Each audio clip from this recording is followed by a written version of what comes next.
자, 6번 문제 볼게요. 자, 가에서 다는 기본권에 관한 우리나라의 헌법 조항 중 일부이다. 이에 대한 설명으로 옳은 것은? 하고 물어봤어요. 가 보니까 모든 국민은 사생활과 비밀의 자유를 침해받지 아니한다. 자, 이거 뭐에 관한 설명이냐면 자유권에 관한 설명이죠.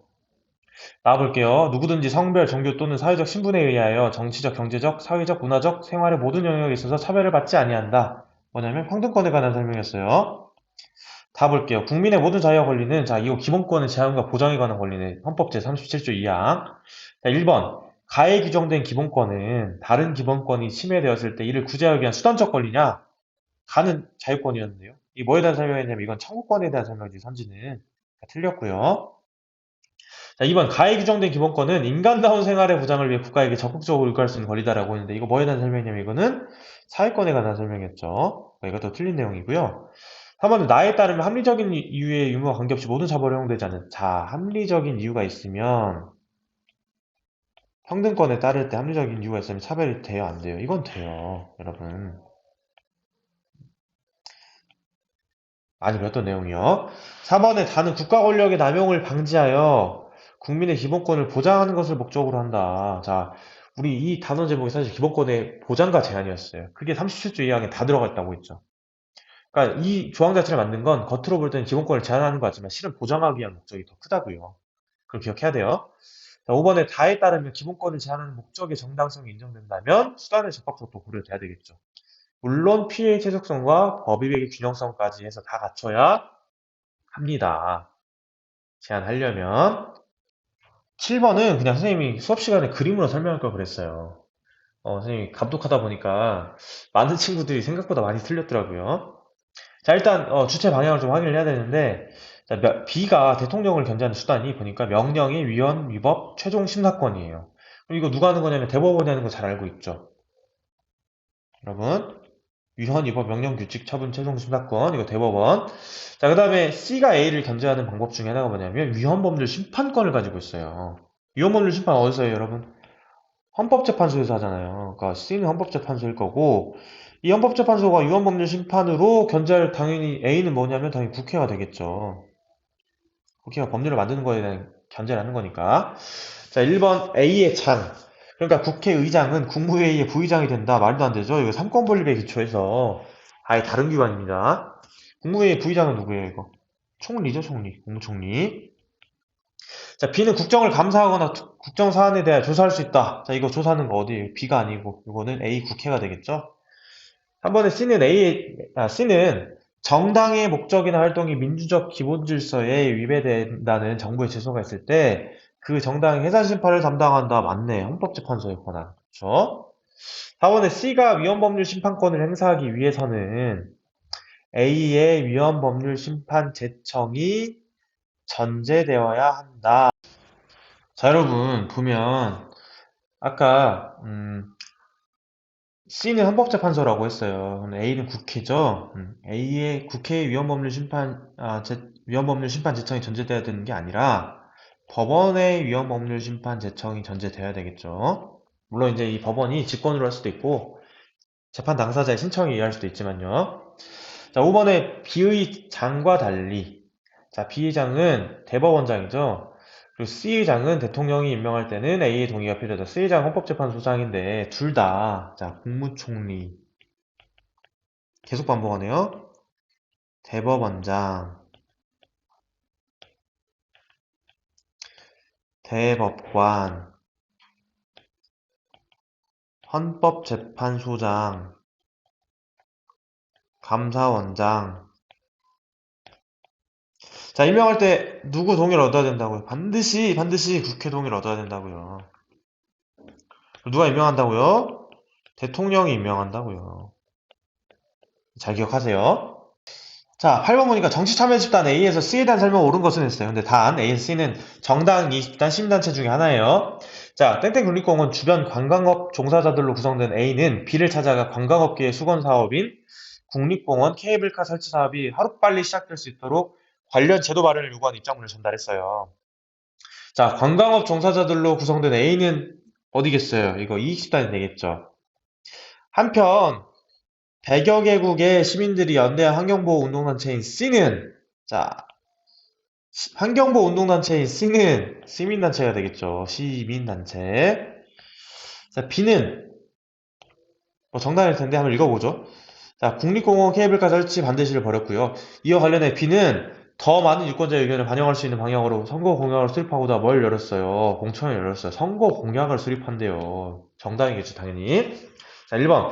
A는 정권을 획득하여 정강을 실현하고자 한다. 이거에 대한 설명이냐면 이거는 정당에 대한 설명이죠. A는 이익집단이었으니까 틀렸죠. B는 공직선거에서 후보자를 공천한다. 정당의 역할 공천 맞죠? 답이 2번. 어우, 너무 쉬웠네. 3번. A는 B와 달리 정치사회화 기능을 수행한다. 이거 항상 나온다고 했죠. 이것도. 정치사회화 기능은 둘 뿐만 아니고 셋 다. A, B, C 다 그래요. 다 허용된다는 거. 다 포함된다는 거. 자, 그 다음에 C는 A와 달리 소속 구성원의 이익을 공익보다 우선시한다. 바뀌었죠. C랑 A랑 바꿔야 돼요. A가 오히려 소속 구성원의 이익을 공익보다 우선시하겠죠. A가 오히려. 자, 자신들의 활동에 대해 정치적 책임을 지는 거는 C는 B와 달리가 아니고 B는 C와 달리 이렇게 했어야 돼. 마찬가지로 이것도 앞뒤가 바뀌었어요. 그러니까 B는 C와 달리 이렇게 바꿔줘야 돼요. 아, 9번은 너무 아쉬워요. 왜냐면 이거 배웠으면 정말 무조건 맞췄을 것 같은 문제인데 진도를 아직 못 나간 게 너무 안타깝습니다. 일단 국제연합의 주요 기관을 물어봤고요. 국제사회를 바라보는 관점도 같이 물어봤어요. 아주 좋은 문제죠. 가보니까 관점을 물어봤어요. 주 입장에서 국제사회는 국제기구나 국제법을 통해 평화적이고 협력적인 관계를 유지할 수 있다. 이게 뭐에 대한 설명이냐면 관점상 자유주의에 관한 설명이고요. 나와보니까 국제사회는 힘의 원리에 따라 운영되며 국가는 자국의 안보와 이익을 우선시하더라. 이거는 현실주의에 관한 설명입니다. 자, 그런데 사례를 보니까 동계올림픽을 앞두고 국제연합의 모든 회원국으로 구성됐어요. 이거는 A는 그러니까 저절로 뭐가 되냐면 총회가 되겠죠. 총회. 올림픽 기간 중에 일체의 적대 행위 중단을 촉구하는 올림픽 휴전 결의안을 채택했고요. 나사를 보니까 15개국 이사국으로 15개 이사국으로 구성된 B 그러니까 어디겠냐면 이거는 안전보장 이사회가 됩니다. 자, B에서는 땡땡국의 화학무기 공격을 규탄하는 결의안을 신속히 채택하려 했지만, 자, 이게 중요하죠. 상임이사국인 땡땡국이 거부권 행사로 무산이 됩니다. 거부권 행사로 무산이 돼요. 물론 여기 말하는 상임이사국은 미국, 영국, 프랑스, 중국, 러시아를 가리켜요. 자, 1번 A는 주권평등의 원칙이 적용되는 국제연합의 최고 의사결정 기관이다. 이게 총회에 대한 설명이에요. 나중에 수업 때 배워요. 이거를 만국평등의 원칙 이렇게도 불러요. 주권평등의 원칙을. 2번 B에서 땡땡국은 실질사항을 제외한 안건에 대해 거부권을 행사할 수 있다. 이거 사실은 수능특강에 그대로 나와 있는 내용인데요, 여러분. 실질사항을 제외한 게 아니고요. 절차사항을 제외한 안건에 대해서 거부권을 행사할 수 있습니다. 이것도 나중에 한번 배워볼게요. 그러니까 절차사항을 제외한 안건이 특히 중요한 사안이니까 더 그런 거죠. 자, 3번에 A는 B와 달리 국제사법재판소의 재판관을 선출하는 권한을 가진다. 선생님, 나중에 가르쳐 줄 건데, A, B 모두 각각의 선거를 통해서 국제사법재판소의 재판관을 선출하게 돼 있어요. 4번 선지에 가는 나와 달리 국제사회가 무정부 상태라고 본다라고 했는데, 국제사회를 무정부 상태라고 보는 거, 현실주의 이렇게 놓고 풀면 돼요. 나중에 배울 거예요. 5번에 나는 가와 달리 집단안보 체제를 통해 국제평화를 실현해야 한다. 집단안보 체제는 여러분 요거 자유주의에 대한 설명이거든요. 요것도 차후에 배울게요. 자, 10번 보겠습니다. 고등학생 갑과 을은 방학을 맞아 아르바이트를 하기로 하고 땡땡백화점 사장 병과 각각 근로계약을 체결했어요. 다음은 근로계약의 공통 내용 중 일부고요. 자, 일단 근로기간이 이렇고 근로시간을 보니까 10시부터 6시예요. 그럼 10시부터 6시면 여러분 자그마치 몇 시간이냐면 8시간이란 거죠. 8시간. 그렇죠? 근데 휴게 시간을 보니까 4시간을 일하면 30분의 휴게 시간을 주게 돼 있어요, 우선. 그러니까 8시간 일했으니까 중간에 1시간 줘야 된다. 이렇게 보면 안 되고 그렇죠? 중간에 휴게 시간을 빼고 몇 시간 일한 거냐면 7시간 일한 거예요, 실질적으로는. 자, 근무일 보니까 수요일에서 일요일 주 5일 근무했네요. 매주 월, 화는 휴일로 두고 문제는 여기 시간당 임금이 얼마예요? 최저임금을 안 줬네. 이거 문제가 있어요. 여기 무효예요, 여기는. 표는 갑과 을이 병과 근로계약을 체결할 때 요구되는 서류들을 비교한 것이다. 자, 동그라미는 요구되는 거고요. X는 요구되지 않는 건데, 자, 이 고용노동부 장관은 취직인허증을 물어본 취지는 뭐냐면, 15세 미만의 이 꼬맹이들은 취직인허증이 필요하거든요. 근데 둘 다 아니죠. 그러니까 어쨌든 둘 다 몇 살 이상이란 소리냐면, 만 15세 이상이란 소리예요.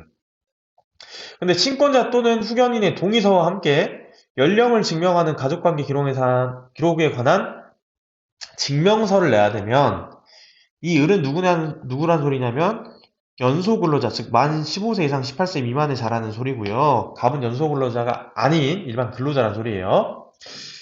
1번 을의 친권자 또는 후견인은 을의 근로계약을 절대 근로계약은 대리할 수는 없습니다. 뭔 말 할 수 있냐면 임금 청구는 단독으로 할 수 있다. 이렇게 배웠는데 임금 청구가 단독으로 가능한데 여러분 상식적으로 근로계약을 대리할 수 있을까요? 너 일해야 한다고 여러분들 일해요? 부모님 일해야 한다고 바로 일할 거예요? 아니죠? 그러니까 1번 틀렸고요. 이번에 을은 갑과 달리 주말 근로가 원칙적으로 금지되므로 근무일을 변경해야 한다. 야, 이 부분은 오히려 공부한 친구들이 헷갈리지 않았을까 뭐 이런 생각이 들어요. 자, 주말 근로가 원칙적으로 근무되므로 왠지 많이 들어본 것 같아요. 그러니까 연소 근로자한테는 사실은 여러분 휴일 근로랑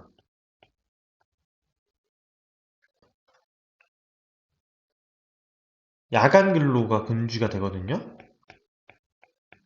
근데 왠지 휴일 근로가 금지되니까 주말 근로가 금지된다고 생각하는데 여기서 말하는 휴일 근로는 뭐냐면 법정 근무일을 제외한 휴일을 정했죠. 월화로 정했단 말이에요.